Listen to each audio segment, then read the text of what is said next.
ప్రక్కన ఉన్నాడు కాబట్టి కదల్చబడని దావీదు అంటాడు. ఆ విధంగా కుడి ప్రక్కన ఆయన చూస్తూ మన పక్షంగా యుద్ధాలు చేసేటువంటి దేవుడు.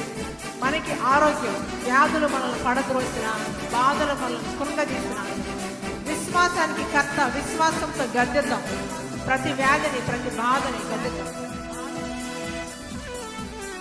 వ్యాధులు మనలను పడద్రోసిన, బాధలు మనలను కృంగదీసిన, వ్యాధులు మనలను పడద్రోసిన, బాధలు మనలను కృంగదీసిన, విశ్వాసమునకు కర్తయైన యేసయ్యా మన అండ. విశ్వాసమునకు కర్తయైన యేసయ్యా మన అండ.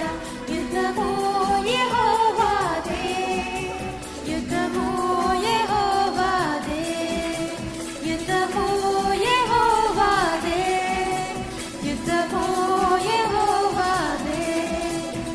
అందరూ లేచి కూర్చొని దేవుని సింహాసనం వైపు చూచుచు, మనం చర్చిలో ఉన్నామంటే దేవుని సన్నిధిలో ఉన్నాము. ఆయన సముఖమందు ఆయన ఆశీనుడై ఉండగా ఆయన ఎదురుగా మనం నిలుచున్నాము. కాబట్టి యుద్ధము నీది ప్రభువా, జయ సంకేతము నీది ప్రభువా అని చెప్తాం.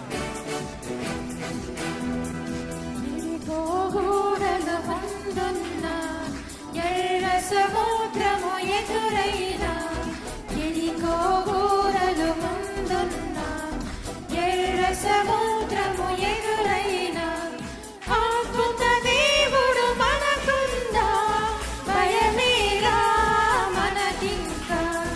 అద్భుత దేవుడు మనకుందా, భయమేలా మనకింకా.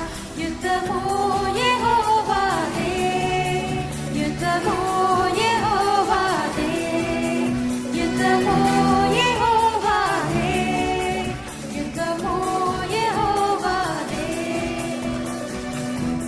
ఎరుకో గూడలు మన ముందర, ఎరుకో గూడలు ప్రాకారాలు పడగొట్టు ప్రభువా. నడుస్తున్నానయ్యా దేవునికి స్తుతి స్తుతి స్తుతి అని, దేవునికి స్తోత్రం. దేవుని యొక్క సన్నిధి నుంచి పంపించబడిన దూతలతో ఎరుకో గూడలు కూల్చివేస్తున్నావు ప్రభువా. అందరూ మీ ముందున్న ప్రాకారాలన్నీ పడిపోతున్నట్టు దేవుని స్తుతి ఆరాధించినప్పుడంట అవన్నీ పడిపోతాయంట.